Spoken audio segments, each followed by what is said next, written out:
레크리에이션이 크거든요. 네, 다음으로 넘어가겠습니다. 자, 성경 속에는 비슷한 이름이 정말 많습니다. 유다와 유다, 사울과 사울, 사울과 바울. 열왕기를 보면요, 여호로 시작하는 왕들이 굉장히 많이 나오습니다.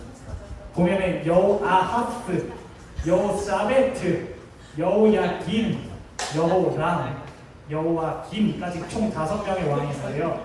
이 왕을 순서대로 배열해 주시면 돼요. 여호아하스, 여호사바트, 여호와긴, 여호람, 여호와김. 좋습니다. 시대 순서로 배열하시면 돼요. 굉장히 쉽죠? 야호. 야호. 정답 4번. 정답 4번. 아쉽게도 4번은 정답이 없습니다. 아쉽네요. 이제 4번 나왔습니다. 네, 그러니까 경우에서요. 5 팩토리얼 아닐까요? 5 팩토리얼 하면 되지 않아요? 5 곱하기 4 곱하기 3 곱하기 2 아니에요? 그렇게 하면 20, 60, 120 정도 나옵니다. 그러니까 여러분들이 이제 119번 남았습니다. 아까 4번이라고 생각하시죠. 네, 한번 해보세요. 이거 생각보다 쉬워요. 이거 약간 조금 생각보다 쉽다. 1, 2, 3, 4, 5. 여러분들 한번 저의 뇌를 한번 뒤져보세요. 어떻게 알아? 제가 이걸 왜 이렇게 적어놨을까? 왜 이렇게 적어놨을까? 뭔가 되게 어이없는 걸로 해놨어. 좋습니다. 한번 도전해보세요. 여러분들 뭐 쫄고해요? 하남자 특 네. 눈치를. 그거 아니야? 여호야긴, 여호와김, 여호람, 여호사밧, 가느다라 바바사, 여호아스? 나는 근데 가끔 이런 게 너무 궁금해요. 진짜 막 성경 1독, 2독 막 여러 독 하시는 분들 있잖아요. 그런 분들은 이거 다 외우실까? 약간 태정태세처럼 여호아스, 여호사밧, 여호야긴, 여호람 막 이렇게 외우죠. 못 외워요, 못 외워. 못 외우겠죠? 네. 한번 도전해보세요. 예일씨. 진짜 힘들었다 진짜. 담임 목사님은 아시지 않을까요? 썩당이지 않을까? 2, 1, 3, 4. 도전. 네. 도전. 1, 2, 3, 4, 5가 그대로. 그러니까 말씀해 주세요. 여호와 하스 그리고 야하스는 없습니다. 네, 하스스톤 없습니다. 아 네, 다시. 여호아하스 여아하스, 여호사밧 여사바, 여호야긴 여야긴, 여호람 여호람, 여호왕님 여호와김. 그 숫자에 배워보신 적 있으신가요? 아웃입니다. 아웃. 아 네, 아웃입니다. 아웃. 아, 노 스트라이크입니다. 노 스트라이크. 이렇게 간다고? 저는 유추를 조금이라도 편하게 해주셔서 답이 나오면 야야 이거 자. 아니야? 하나. 힌트 조금 드리겠습니다. 시작은 뭔가 규칙성이 있어요? 획수. 그러니까 이거 찍은 거야. 얘들아. 그냥 마음대로 해, 얘들아. 힌트를 드리자면 사밭이 제일 먼저입니다. 사밭이 제일 먼저. 여사밭이 제일 먼저. 혹시 문제 하나인가요? 아닙니다.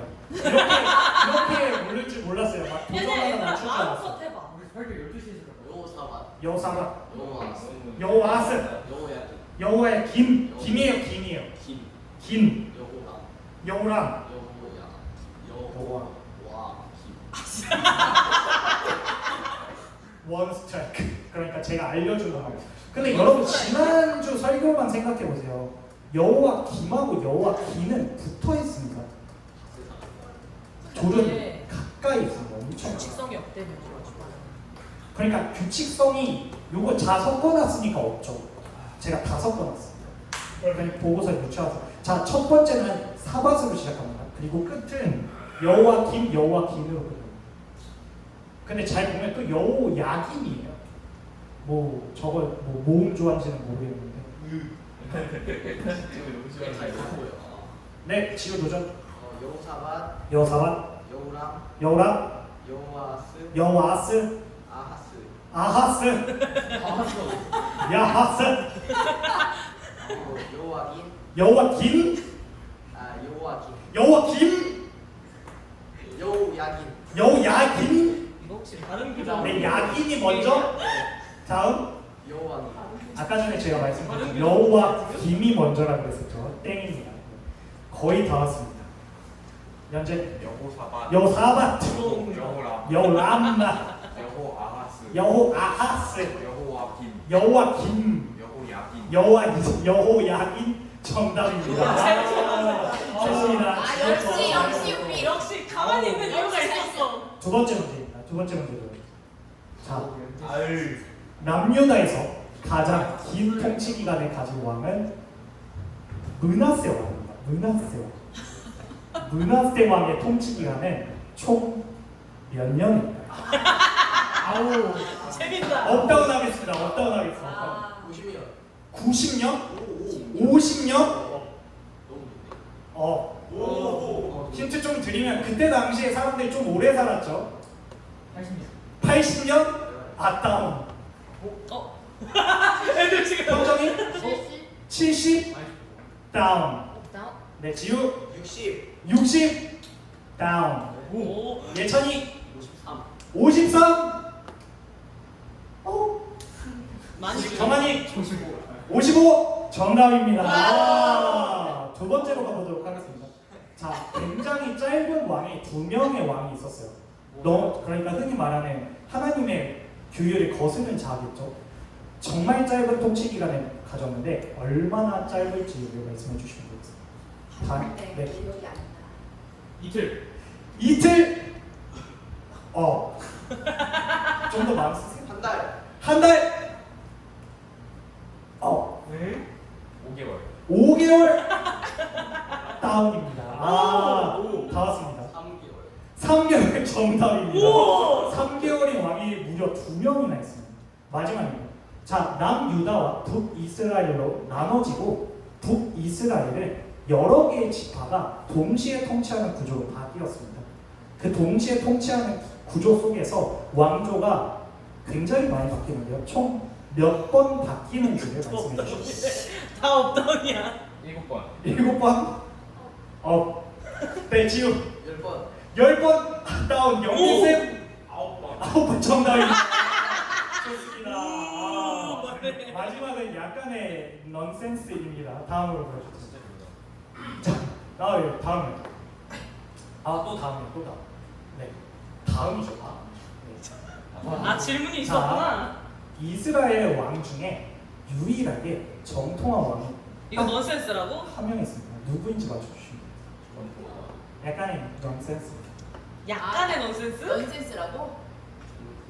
근데 사실 넌센스도 아니에요. 굉장히 조금은 로지컬합니다. 정통하다요? 정통하는 뭐 정식적이고 그러니까 부정한 것이 없고 사오. 사울의 이유는요? 처음에. 뭘 잘못하기 전에 죽어버렸으니까? 처음에 맨 처음 왕이니까 넌센스. 접근은 좋았는데 아쉽습니다. 네. 방금 다윗이요? 이유는요? 세컨드 정확히는 세 번째 왕으로 기록되어 있습니다. 왜냐하면 다윗의 통치 시기와 이스보셋 맞나요? 이스보셋의 통치 시기가 겹쳐서 사울 왕조가 다 끝나고 다윗으로 치기 때문에 정확히는 3대 왕으로 모시거든요. 지금 계속 이스라엘 꽂혔어 나 지금. 정통하다. 이거 진짜 굉장하다. 굉장하다. 이거 들으면요, 일단 여러분들 중에 반은 화가 나겠지만 약간 화를 못 내는 상황이 있습니다. 되게 숙연해질 수도 있습니다. 숙연해진다고? 네, 좀 숙연해졌어요. 약간 조금 생각을 해서 제가 왜 이거를 냈냐면 주중에 그걸 봤어요. 그 약간 뭐라 그러지? 뿅뿅 지구고 낚시? 거기에서 안효진이 정답을 맞췄는데 도깨비가 칼에 이렇게 박힌 이유는 했더니 날이 좋았어 라고 했더라고요. 그런 게 참신해서 나도 그런 거 하나 만들어 봐야겠다. 11개로 해서 만들어 놨어요. 이거 근데 진짜 딱 들으면은 정통합니다. 진짜 정통할 수밖에 없어요. 정통합니다. 현정이 또 도전해야죠. 지난주에 또 아쉽게 또 친구들이 다 선물 주고 현정이 못 가져갔으니까 오늘 좀 가져가서 정답 다시 한번 크게 말씀해 주시죠. 정답입니다. 이스라엘의 왕 중에 유일한 정통한 왕은 찬양받기에 홀로 합당하신 하나님이시죠. 아니 왕이 인간만 왕은 아니고. 그렇죠. 그치? 원래 이스라엘의 왕은 하나님이죠. 하나님 참. 뭐 반박하시던가요? 아니 논센스라면서요. 이게 논센스입니까? 그래서 넌센스지만 굉장히 로지컬하고 센스가 있더라고요. 아, 로직하지도 않고 센스도 없었어. 그래서 노센스, 넌센스 하나님은 전통하지 않다라는 이야기인가요? 아니면 하나님이 왕이 왜 저래 왜 저래 아니라는 그렇게까지 아, 들어가. 여러분들 유일하신 왕은 하나님이십니다. 여러분들이 그런 생각을 조금 하시지 않을까라는 생각을 조금 했습니다. 의미가 없지 않나 그리고 조금은 손해지 않나라는 생각이 계속해서 하게 되지 않을까라는 생각을 했어요. 뭐라 그러지? 세대를 살다 보면은 토요일하고 일요일은 여러분들도 느끼겠지만 가장 여러분들이 즐기기에 합당한 날입니다. 친구들이 부르기도 하고요. 어딘가를 놀러 가기도 하고요. 가족 여행이 잡히면은 토요일, 일요일 잡고자 계속해서 고민할 때도 많습니다. 근데 여러분들은 그 일요일이라는 정말 귀한 시간에 사실은 2시간, 3시간을 버려가면서 이 자리에 앉아있어요. 그리고 매번 그러진 않지만 어떤 친구는 이 자리에 앉아있을 때 굉장한 손해를 보고 있다라는 표정으로 이 자리에 앉아있어요. 대충 약간 이 전도사 손해. 거기 한번 떠들어 보시지 약간 이런 표정으로 앉아있습니다. 그런 친구들 보면서 저는 두 가지 감정이 들어요. 이 친구는 참 효자고 이 친구는 참 효자고 라는 생각과 참으로 조금 뭐랄까 안타깝다라는 생각이 듭니다. 그렇게 앉아있을 거면 차라리 나가서 가로공원에서 러닝이라도 하는 게 좀 더 상쾌하지 않을까? 그 시간에 저기 올라가가지고 축구라도 함께 뛰는 게 좀 더 좋지 않을까? 라는 생각을 합니다. 근데요 제가 감히 말하겠습니다. 여러분들은 복권에 당첨되셨어요.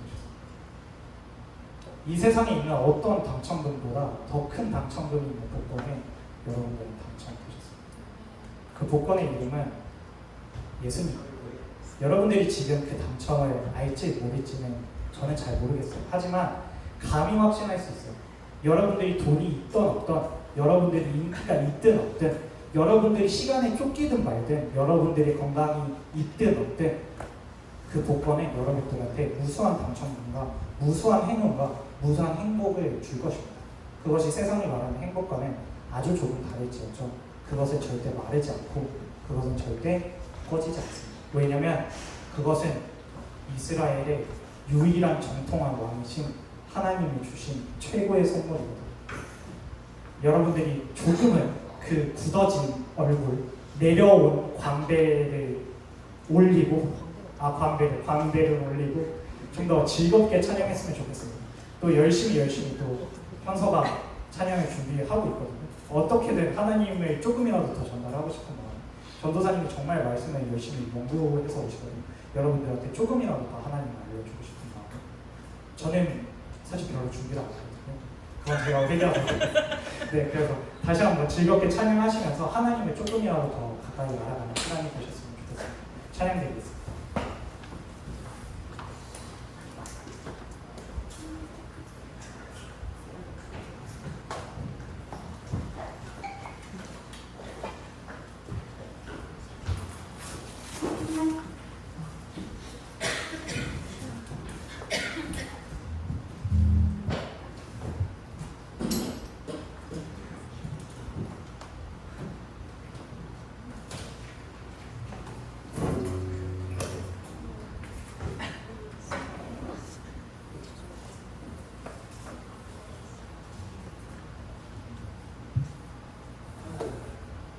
함께 자리에서 일어나서 기쁘게 찬양드리기 원합니다.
상한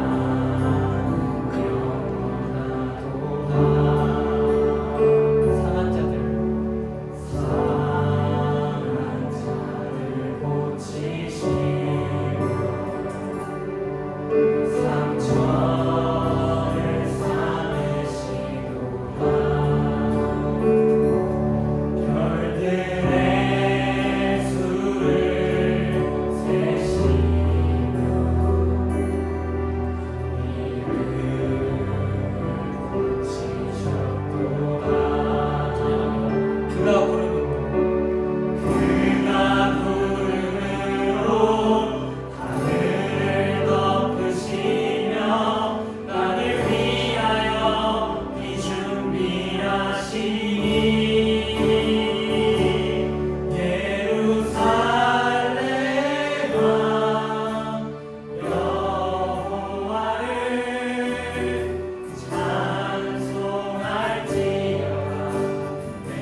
사오니 믿음의 눈들어 주를 바라봅니다.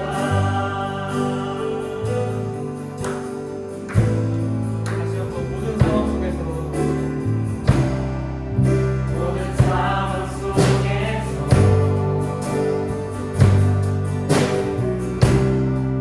주를 찬양할지라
주님께 찬양드리게 해주시고 주님 경배하게 해주시고 예배하게 해주셔서 정말 감사드립니다.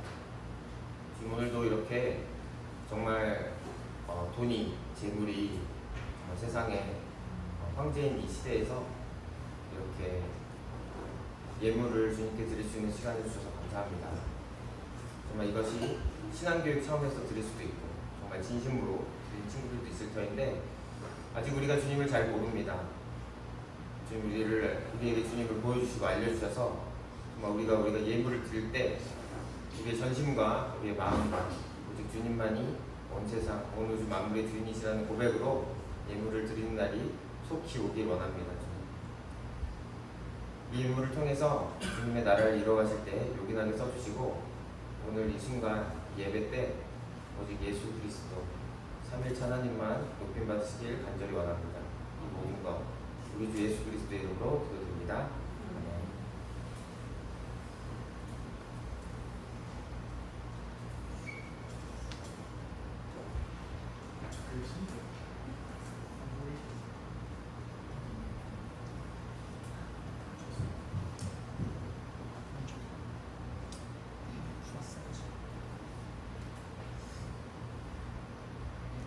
네, 반갑습니다 여러분. 오늘 9월 10일 청소년부 예배 말씀 나누는 시간을 갖도록 하겠습니다. 우리는 역시 예고했던 대로 매일 성경 본문에 따라서 가고 있는데 이번 달과 다음 달은 열왕기 상입니다. 그래서 지난번에 계관을 좀 살펴봤고요. 오늘은 열왕기상 3장 1절에서 15절까지 솔로몬에 대한 얘기가 나오는데요. 이게 솔로몬의 촉입니다. 이 말씀 함께 읽고 함께 말씀 나누는 시간 갖도록 하겠습니다. 번갈아 가면서 읽고요. 마지막에 함께 읽겠습니다. 제가 먼저 읽겠습니다. 솔로몬은 이집트 왕 바로와 혼인관계를 맺고 바로의 딸을 아내로 맞았다. 그리고 그는 자신의 집과 주님의 성전과 예루살렘 성벽의 건축을 모두 끝낼 때까지 그 아내를 다윗성에 있게 하였다. 주님께 예배드릴 성전이 그때까지도 건축되지 않았으므로 백성은 그때까지 여러 곳에 있는 산당에서 제사를 드렸다. 솔로몬은 주님을 사랑하였으며 자기 아버지 다윗의 법도를 따랐으나 그도 여러 산당에서 제사를 드리며 분향하였다.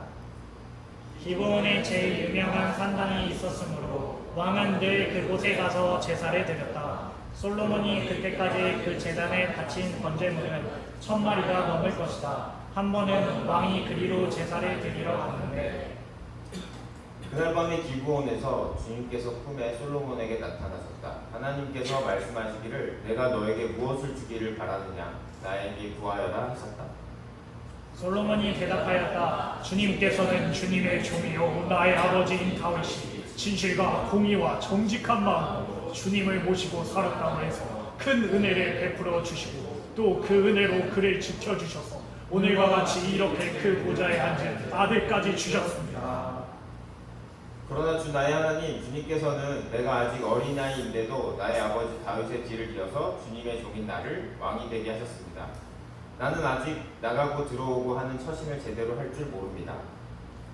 주님의 종은 주님께서 선택하신 백성 곧 그 수를 셀 수도 없고 계산을 할 수도 없을 만큼 큰 백성 가운데 하나일 뿐입니다. 그러므로 주님의 종에게 지혜로운 마음을 주셔서 주님의 백성을 재판하고 선과 악을 분별할 수 있게 해주시기를 바랍니다. 이렇게 많은 주님의 백성을 누가 재판할 수 있겠습니까? 주님께서는 솔로몬이 이렇게 청한 것이 마음에 드셨다. 그러므로 하나님께서 그에게 말씀하셨다. 내가 스스로를 생각하여 오래 사는 것이나 부유한 것이나 원수 갚는 것을 요구하지 아니하고 다만 재판하는 데에 듣고서 무엇이 옳은지 분별하는 능력을 요구하였으므로 이제 나는 내 발로 너에게 지혜롭고 총명한 말씀이다. 너와 같은 사람이 너보다 아무도 없었고 내 뒤로 없을 것이다. 나는 또한 내가 달라고 하지 아니한 부귀와 영화도 모두 너에게 주겠다. 내 일생 동안 왕 가운데서 너와 견줄 만한 사람이 없을 것이다. 그리고 네 아버지 다윗이와 같이 네가 나의 길을 걸으며 내 법도와 명령을 지키면 내가 오래 살도록 해주겠다. 함께 읽겠습니다. 솔로몬이 깨어나서 보니 꿈이었다. 그는 곧바로 예루살렘으로 가서 주님의 언약궤 앞에 서서 번제와 화목제를 드리고 모든 신하에게 잔치도 베풀어 주었다. 자, 오늘은 솔로몬의 양면성이라는 제목으로 우리 함께 말씀을 나누고자 합니다. 여러분, 솔로몬 다들 아시죠? 네, 너무나 유명한 왕입니다. 이스라엘의 유자. 그래서 우리가 흔히 알고 있는 솔로몬이 지혜뿐만 아니라 부귀와 영화도 누리게 되는 그런 장면을 담은 말씀 본문인데요. 그래서 오늘은 과연 이 솔로몬에게 어떤 양면성이 있었나 한번 알아보려고 하는데, 우선은 양면성에 대해서 한번 알아보겠습니다. 사전에 찾아보니까 한 가지 사물에 속하여 있는 서로 맞서는 두 가지 성질이라는 뜻입니다. 그래서 오늘 본문에서 보면 솔로몬에게 두 가지가 함께 공존하고 있는 걸 볼 수 있습니다. 한 가지는 당연히 하나님을 사랑하고 하나님이 맡겨주신 백성을 제대로 다스리고자 하는 마음, 그러니까 하나님의 뜻에 따라 살고자 하는 마음이고, 또 한 가지는 초반부터 나옵니다. 뭐냐면 솔로몬이 이집트 왕 바로와 혼인 관계를 맺고 바로의 딸을 아내로 맞았다. 이방 나라의 공주죠. 바로의 딸입니다. 공주를 아내로 맞아서 결혼을 했다. 흔히 얘기하는 정략 결혼이고요. 그리고 우리가 우리나라 역사에서 이런 분은 대표적으로 이제 태조 왕건. 여러분들은 태조 왕건의 드라마 세대는 아니겠죠? 어쨌든 저 어릴 땐 재밌게 봤는데. 네. 근데 태조 왕건이 초반에 고려를 세우고 힘이 부족하다 보니까 결혼을 많이 했습니다. 유력한 호족들과 결혼을 많이 해서 그렇게 세를 불려나갔어요. 왜냐면 말로만 하는 약속이나 뭐 계약서 같은 것도 그때 당시는 이제 힘이 우선시되고 군사가 많으면 이길 수 있는 시대다 보니까 가족 관계를 맺는 게 가장 확실하죠. 내 딸이 저쪽에 그런 개념도 포함되어 있죠. 저 왕의 아내를 삼고 이런 것들이 굉장히 강력한 동맹의 수단이었는데, 이집트 왕 바로 혼인을 맺었습니다. 처음부터. 그리고 자신의 집과 주님의 성전과 예루살렘 성벽에 건축을 하고 있던 상황인데, 다윗성의 그 이집트 공주, 이제 아내가 됐죠. 맞아서 데려왔습니다. 근데 이게 왜 문제가 되냐면 신명기에 이런 게 있거든요. 왕이라고 해서 지켜야 될 것들이 있는데, 여기서 뭐라고 되어 있냐면은 분말을 많이 얻으려고, 분말을 많이 가지려고 해서도 안 되지만 분말을 많이 얻으려고 그 백성을 이집트로 보내서도 안 된다. 왜냐면은 다시는 당신들이 그 길로 되돌아갈 수 없다라고 얘기하셨기 때문에. 왜냐면 이집트 노예살이 하다가 나왔잖아요. 근데 다시 이집트로 돌아가는 행동을 하지 말라고 하셨는데, 솔로몬이 처음부터 이집트와 동맹관계를 맺어버린다는 것은 이집트와 가까워진 거잖아요.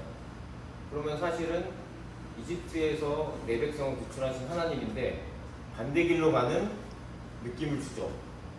그래서 이것들을 아주 자세히 우리가 계속 앞으로 살펴볼 열왕기에서 다뤄지겠지만 좀 뭔가 이상합니다. 그래서 또 나옵니다. 그리고 아직은 성전이 완성되지 않았기 때문에 다윗이 지으려고 했고 솔로몬이 이어받아서 착수한 성전 공사가 되지 않았기 때문에 백성은 그때까지 여러 곳에 있던 산당에서 제사를 드렸다. 그런데 이렇게 보면은 문제가 없는 것 같은데, 바로 이어지는 곳에서 약간은 부정적인 뉘앙스가 나옵니다. 솔로몬은 주님을 사랑했고 자기 아버지 다윗의 법도를 따랐는데, 문제는 그도 여러 산당에서 제사를 드리며 분향을 했다. 자, 산당이 뭔지는 지난번에도 몇 번 얘기한 적이 있는데, 산 위에 세워진 신전 같은 거예요. 우리나라도 산에 가면은 절도 있고 뭐 공황당, 성황당 이런 게 있지 않습니까? 그런 것처럼 어느 나라를 가든 산에 가면은 이런 좀 이제 소속 종교라든지 이런 종교적인 건물들이 있는데, 이제 히브리어 원어로 높은 곳이란 뜻입니다. 그래서 뭐 이런 종류도 있고 보면은 이렇게 바알같이 보이는 것들이 새겨져 있죠. 그리고 이런 터도 있고요. 이스라엘 터인데, 그래서 이게 이스라엘 사람들이 만든 건 아니고 이제 가나안 땅에 들어갈 때 하나님께서는 가나안 족속을 전부 다 죽여라 이렇게 말씀을 하셨는데, 깨끗하게 그들을 벌하고 그렇게 하라고 했는데 이제 쳐들어오잖아요. 요단강 건너서 쳐들어오니까 센 놈들이 오고 있다. 하나님의 백성들이라고 하는데 계속 지고 있다 이런 소식이 들리니까 그쪽에 있던 원주민이었던 기브온 족속이 우리가 가나안 땅의 족속이 아닌 척하고 조약을 맺어가지고 살아야겠다. 근데 이 꾀에 넘어가죠. 그래서 산당을 못 없앴어요. 산당을 못 없앤 게 아니라 정확히는 주민들을 다 못 없앴기 때문에 그들의 문화가 남아있었죠. 그래서 이때부터 계속해서 산당이 이 왕의 시대까지 와서도 계속 문제가 됩니다. 왜 문제가 되냐?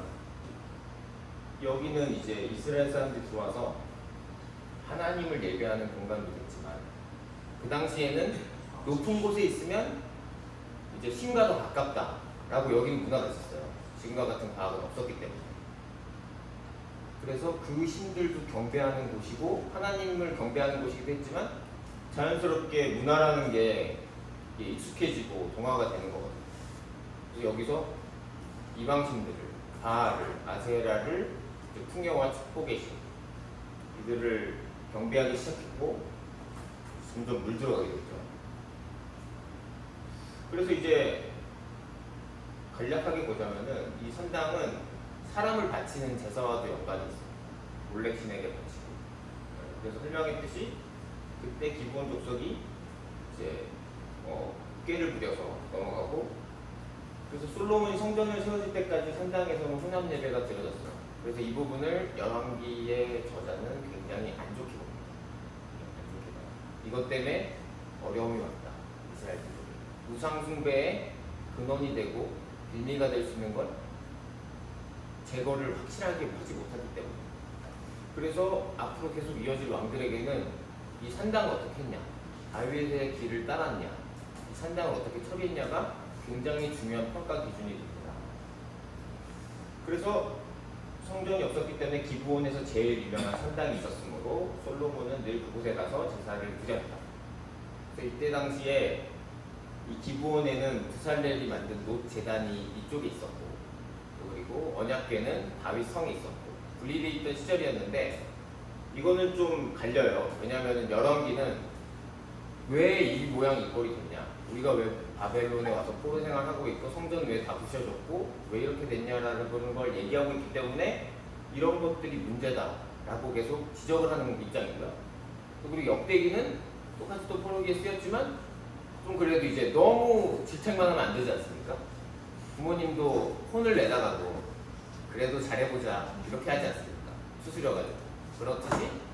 그렇더라도 우리가 다윗의 조상이고 다윗의 자손이고 약속을 하셨기 때문에 잘 될 거다.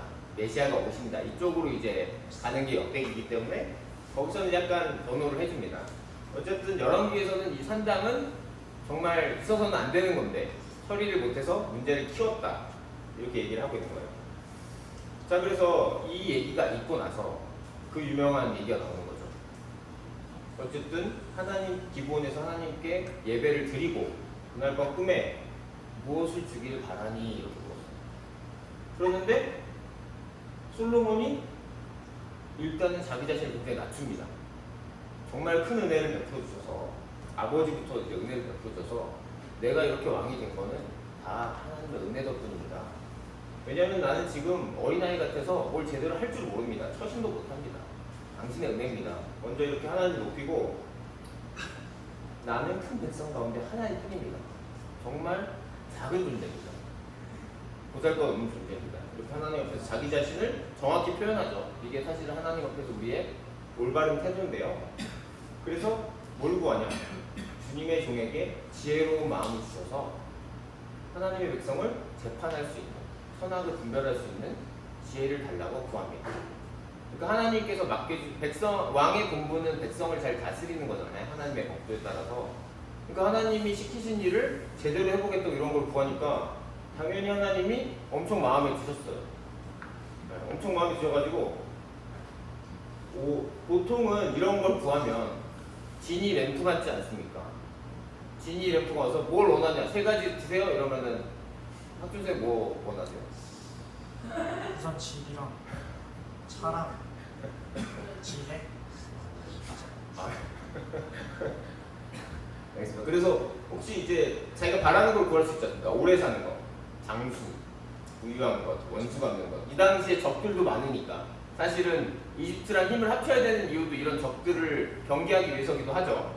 그런데 그거를 구하지 않고 하나님께서 맡기신 일에 대해서 필요한 것들을 구하니까 하나님이 너와 같은 사람은 앞에도 없었고 뒤에도 없게 해주고 게다가 네가 달라고 하지 아니한 부귀와 영화도 모두 너에게 주겠다고 약속을 하십니다. 그래서 하나님이 이러신 분이에요. 모든 걸 다 줄 수 있어요. 그런데 이런 부귀 영화나 이런 물질적인 것, 눈에 보이는 것을 너무나 구하게 되면 사실 하나님 쪽으로 오지 못할 거기 때문에 차단을 하시는데, 진짜 하나님을 원하는 사람에게는 또 이렇게 필요한 것들을 다 부어주시기도 합니다. 그래서 솔로몬은 뭐 여러분 잘 알고 계시겠지만 뭐 다른 이방 국가의 왕들, 여왕들도 찾아올 정도로 정말 태평성대를 누렸습니다. 하나님의 약속대로. 그런데 여기서 좀 약간 단서부터요. 그리고 네 아버지 다윗이 한 것 같이 네가 나의 길을 걸으며 내 법도와 명령을 지키면 내가 오래 살도록 해주겠다. 그래서 단순히 장수만 얘기하는 건 아니고 하나님 안에서 평화롭게 살아가는 걸 얘기를 하는 건데, 그래서 이런 단서 없습니다. 아버지 다윗의 법도를 따르면, 다윗은 뭐 여러 가지 잘못도 많았지만 하나님을 잘 따랐죠. 잘못을 했을 때도 바로 하나님께 납작 엎드려가지고 선지자가 가서 이런 식으로 하면 어떡합니까? 딱 이러면은 잘못됐다. 바로 엎드리고 하나님께 예배드리고 반성하고 이러는 사람이었어요, 다윗이. 그거 외에는 다 똑같습니다. 왜냐면 많은 죄를 저질렀거든요, 다윗. 그래서 다윗이 한 것 같이 하나님의 길을 걸으면 이라고 했는데, 이 부분은 앞으로 2, 3주에 걸쳐서 제대로 보게 될 것입니다. 이게 딱딱 솔로몬이 어떤 부분이 좀 이 앞에 초반에 이집트의 공주와 결혼해서 세력을 넓히는 이 작은 시작이 앞으로 어떻게 펼쳐가는지, 또 하나님의 이 부귀와 영광까지 약속한 것이 어떤 식으로 이루어지는지는 우리 앞으로 계속 보게 될 텐데요. 그래서 솔로몬은 이 꿈 이후에 정말 감동을 받죠. 가슴이 벅차올라서 곧장 예루살렘으로 가서 하나님의 계획, 하나님이 이제 그 위에 앉으신다는 언약궤 앞에 서서 번제와 화목제를 드리고 신하에게까지 잔치를 베풀 정도로 아주 기분이 좋아져가지고 하나님을 경배하고 잔치까지 베풀었어요. 그래서 솔로몬의 통치 초반인데 이 사람은 분명히 하나님을 사랑하는 마음이 있었어요. 왜냐하면 하나님께서 그런 마음이 없는데 이런 일을 행하시지 않습니다. 사람의 마음을 속속들이 깨트려 보시기 때문에. 그렇지만 당부도 하셨어요. 다윗의 길을 따라야 된다. 그리고 실제로 하나님께 예배드리기 전에 이집트 공주와 결혼했던 이런 부분들이 어떻게 될지 앞으로 살펴볼 테지만, 이처럼 우리 마음에는 양면성이 존재합니다. 한 사람이지만 복잡해요, 마음이. 이렇기도 하고 저렇기도 하고, 하나님을 사랑하기도 하고 또 눈에 보이는 것들이 좋기도 하고 휘황찬란한 것들이 좋죠. 저도 보면은 나이가 들었지만 예전에 비해서는 좀 나이가 드니까 그런 것들이 좀 더 가치가 줄어드는데, 그래도 여전히 완벽하게 뭐 물질적인 것들에 대해서 초탈했다 이런 건 아닙니다. 저도 역시 싸워야 되는데, 특히나 그런데 이 학생들, 우리 학생들 같은 경우에는 진짜 자라나면서 정말 멋지고 좋은 것들이 많지 않습니까? 그런 것들을 볼 때 하나님을 정말 알고 싶고 따르고 싶고 이런 마음들도 여러분 안에 있다는 걸 제가 알고 느낀 적이 있고, 또 근데 반대로 세상에서 정말 잘 나가는 보여지는 그런 것들을 추구하는 마음도 있을 겁니다. 그래서 이것들을 하나님 쪽으로 가져간다는 것이 사실은 그렇게 쉬운 일은 아닙니다. 여러분들이 애를 쓰고 노력하고 한다고 해서 좋아지는 부분도 있겠지만, 정말 이것들이 근본적으로 변화가 되느냐라고 물어보면 저는 사람의 힘으로는 이게 되지 않는다라고 여러분께 조언을 해드리고 싶어요. 사람의 힘으로 전부 할 수는 없고. 근데 그런 마음과 태도는 중요합니다. 그래서 그런 마음과 태도를 갖고 정말 이 하나님의 은혜가 있어요. 솔로몬에게도 있었던, 물론 여러 가지 마음이 있었지만 정말 저는 하나님 앞에서 보잘것없는 존재고 하나님께서 은혜를 주셔서 이렇게 저는 왕이 됐습니다. 앞으로 보살펴 주십시오. 나는 이 마음처럼 우리 마음 안에도 여러 가지 마음이 있지만 정말 하나님의 은혜를 구하는 그런 마음이 있기를 바랍니다. 자, 그래서 생각해볼 부분은요, 함께 나눠보고 싶은 얘기는 일단은 두 마음을 품었던 적이 있나 한번 나눠보면 좋겠습니다. 그래서 사람의 두 마음을 대표적인 예는 이거 아닙니까? 짬짜면 이런 거겠죠. 짬뽕이냐 짜장면이냐 이거를 고민하다가 한 그릇에 담아낸 거 이렇듯이 예, 그리고 또 이런 경우도 있죠. 뭐 양다리도 있지 않습니까? 뭐 이 사람도 좋고 저 사람도 좋고 해서 예, 그래서 네, 특정 인물을 겨냥한 건 아닙니다. 저는 그냥 생각이 난 거를 얘기한 거라서 예, 양해를 부탁드리고요. 그런 것들 한번 나눠보면 좋겠고요. 그리고 이런 것도 있을 수 있죠. 뭐 입시라는데 이 대학이냐 저 대학이냐, 이 학원이냐 저 학원이냐, 이 직장이냐 저 직장이냐, 네, 이런 것도 있죠. 자, 그리고 하나님께서 솔로몬이 원했던 것보다 더 많은 걸 부어주셨습니다. 그래서 여러분도 내가 원했던 게 있어. 이만큼 원했는데 생각보다 더 많이 받았다. 우와, 이럴 수가. 이런 기억 나눠보면 좋을 것 같고요. 또 그리고 제가 한 가지 당부해드리고 싶은 건 진짜 여기서 나온 거잖아요. 솔로몬이 하나님의 일을 하는 데 있어서 하나님 맡겨주신 거에서 구했잖아요, 지혜를. 하나님 안에 있는 걸 구했잖아요. 하나님과 더 가까워지고 싶고 하나님이 원하시는 일을 하기 위한 것들을 구할 때 정말 이렇게 100% 받습니다. 자기 욕심이 아니라 하나님의 것들을 구할 때, 그의 뜻을 구하는 것들을 구할 때 하나님 반드시 응답하시고 그것들을 여러분에게 주실 거예요. 네, 그것을 약속드릴 수 있습니다. 그래서 그래서 함께 오늘 나눠보면 좋겠습니다. 기도하겠습니다. 하나님, 오늘 이렇게 함께 말씀을 나눌 수 있게 해주셔서 감사합니다. 정말 다윗의 버금가는 기와 영성을 얻고 있는 솔로몬의 통치 초기를 살펴보았습니다. 그가 분명 하나님을 사랑했지만 그 안에 약간 모호한 것들이 있었습니다. 주님, 우리 안에도 이런 것들이 있는데 우리가 모든 것을 해결할 수 없기에 주님께 구합니다.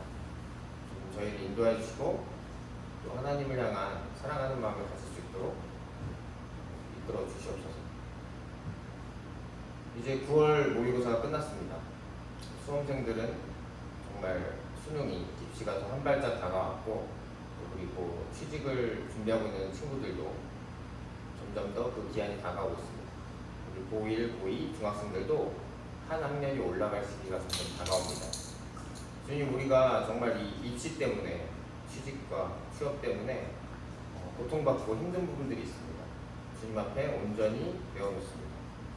앞으로 있는 중간고사와 여러 가지 과정 가운데 주님께서 우리와 함께 해주셔서 이 모든 것들 가운데 주님과 함께 이겨낼 수 있는 그런 힘을 주시옵소서.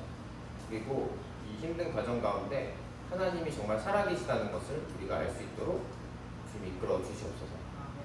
이 모든 것 우리 주 예수 그리스도의 이름으로 기도드립니다. 하나님께 영광의 박수 올려드리겠습니다.